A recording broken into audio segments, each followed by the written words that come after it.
শিক্ষা মন্ত্রণালয় আজ মাউশিতে একটি চিঠি দিয়েছেন কিছু শিক্ষকের এমপিও বন্ধের জন্য। তা হলো যে সমস্ত শিক্ষককে জোর করে পদত্যাগ করানো হয়েছিল তাদের তদন্ত শেষ না হওয়া পর্যন্ত এবং তাদের বিরুদ্ধে কোনো আইনানুগ ব্যবস্থা না নেওয়া পর্যন্ত তাদের বেতন চালু থাকবে, এই মর্মে শিক্ষা মন্ত্রণালয়ের নির্দেশনা ছিল।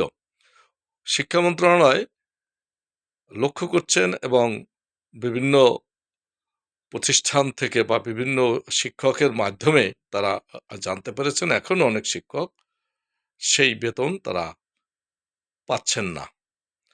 এখন যাদের জন্য অর্থাৎ সংশ্লিষ্ট শিক্ষা প্রতিষ্ঠান প্রধান, অন্যান্য শিক্ষক যারা বাধা প্রদানকারী অথবা পরিচালনা পরিষদের লোকজন, সভাপতির থেকে আরম্ভ করে অন্যান্যরা যারাই এই বেতন দানে বাধা সৃষ্টি করছেন অথবা যাদের জন্য বেতন দেওয়া সম্ভব নয় তাদের বিরুদ্ধে পদক্ষেপ নেওয়ার জন্য মাউশিতে চিঠি দিয়েছে শিক্ষা মন্ত্রণালয়। আপনারা জানেন 5 আগস্টের পরে বিভিন্ন শিক্ষা প্রতিষ্ঠানে মবের মাধ্যমে এবং নানা ধরনের সন্ত্রাসী কর্মকাণ্ডের মাধ্যমে বিভিন্ন পর্যায়ের শিক্ষা প্রতিষ্ঠান প্রধান সহ বিভিন্ন শিক্ষককে জোর করে পদত্যাগ করানো হচ্ছিল বা হয়েছে। এজন্য অনেক শিক্ষক প্রতিষ্ঠানে তারা নেই, তারা আসতে পারছেন না।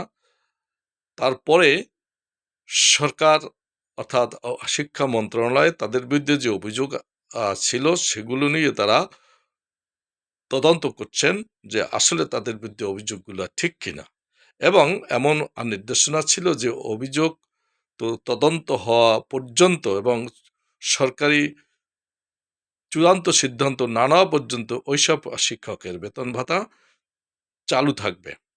কিন্তু লক্ষ্য করা যাচ্ছে যে অনেক শিক্ষা প্রতিষ্ঠানে সেই সমস্ত শিক্ষকরা যারা জোর করে পদত্যাগের শিকার হয়েছেন তারা বেতন এখনো পান না। এই বেতন পান না যে কারণে, যাদের জন্য তাদের বিরুদ্ধে ব্যবস্থার জন্য এই শিক্ষা মন্ত্রণালয় মাধ্যমিক উচ্চশিক্ষা অধিদপ্তরে চিঠি দিয়েছেন এবং সেটা জন্য যে সমস্ত শিক্ষকের জন্য তারা বেতন পান না, অর্থাৎ যে সমস্ত শিক্ষকরা বাধা স্বরূপ তাদের বিরুদ্ধে তাদের বেতন বন্ধ করা, এমপিও বন্ধ করা এবং যদি পরিচালনা পরিষদের সভাপতি বা অন্য কেউ হয়ে থাকে তাদের পদ শূন্য করা, এই নির্দেশনা দেওয়া হয়েছে।